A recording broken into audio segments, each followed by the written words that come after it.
ജപ്തി നടപടിക്കിടെ വീട്ടമ്മ ആത്മഹത്യ ചെയ്ത സംഭവം വേദനാജനകമെന്ന് കേരള കോൺഗ്രസ് ജില്ലാ പ്രസിഡന്റ് പ്രൊഫസർ എം.ജെ. ജേക്കബ്. പലിശ ഇളവ് നൽകിക്കൊണ്ട് വായ്പ ഗഡുക്കളായി അടയ്ക്കാനുള്ള സാഹചര്യം നൽകിയിരുന്നെങ്കിൽ ദാരുണ സംഭവം ഉണ്ടാകില്ലായിരുന്നു. സമ്പന്നന്മാരുടെ കോടിക്കണക്കിന് വായ്പാ തുക എഴുതിത്തള്ളുന്ന കേന്ദ്രവും വൻകിടക്കാർക്ക് വലിയ തുക നികുതി ഇളവ് നൽകുകയും ചെയ്യുന്ന സംസ്ഥാന സർക്കാരും കർഷകരെ സഹായിക്കുന്നില്ല. ജില്ലയിൽ കർഷകർക്ക് ജീവിതം വഴിമുട്ടിയ സാഹചര്യത്തിൽ ദീർഘവീക്ഷണത്തോടെ ഇത്തരം പ്രശ്നങ്ങൾക്ക് സർക്കാർ പരിഹാരം കാണണമെന്നും എം.ജെ. ജേക്കബ് കട്ടപ്പനയിൽ പറഞ്ഞു. അതേസമയം ഈ രാജ്യത്ത് സമ്പന്നന്മാരുടെ കോടിക്കണക്കിന് രൂപ എഴുതി തള്ളുന്നുണ്ട്. 5000 കോടി 10000 കോടി അതൊക്കെ എഴുതി തള്ളുന്നുണ്ട് കേന്ദ്ര ഗവൺമെൻറ്. സ്റ്റേറ്റിൽ തന്നെ നമുക്കറിയാം വൻപന്മാരുടെ നികുതി പിരിക്കാതെ കോടിക്കണക്കിന് രൂപ ഉണ്ട്, ഇളവ് ചെയ്ത് കൊടുക്കുന്നുണ്ട്. ഇല്ലേ? ഈ ഇളവ് ചെയ്ത് കൊടുക്കുന്നതിനോ ഒക്കെ അവർക്ക് തയ്യാറാണെങ്കിൽ എന്തുകൊണ്ട് ഈ കൃഷിക്കാരുടെ പലിശയെങ്കിലും എഴുതി തള്ളുന്നതിന് തയ്യാറാകുന്നില്ല?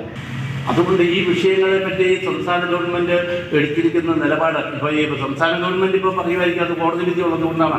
കോടതി വിധി ഉള്ളത് കൊണ്ട് എന്ന് പറഞ്ഞു കഴിഞ്ഞാൽ ഈ പലിശ എഴുതി തള്ളുന്നതിനോ ഇവർക്ക് ഗഡുക്കളായിട്ട് മുതല് ഗഡുക്കളാക്കി അടയ്ക്കുന്നതിനോ ഉള്ള സൗകര്യം ഉണ്ടാക്കി കൊടുത്തിരുന്നെങ്കിൽ ഈ പണം അടച്ചേനെ, പടിപടിയായിട്ട് അത് ആ കടം തീർത്തുപോയനെ. ഇതിപ്പോൾ എന്താണെന്ന് ചോദിച്ചു കഴിഞ്ഞാൽ എടുത്ത മുതലിൻ്റെ 5-6 ഇരട്ടിയാണ് മുതലായിട്ട് വീണ്ടും വന്നിരിക്കുന്നത്.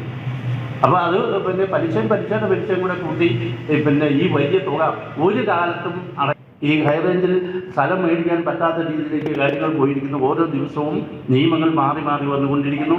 സംസ്ഥാന ഗവൺമെൻറ് തന്നെ ഈ പറയുന്ന രീതിയിലുള്ള പ്രതിസന്ധി ഉണ്ടാക്കുന്നതിന് സഹായകരമായിട്ടുള്ള നിലപാട് സ്വീകരിക്കുന്നു.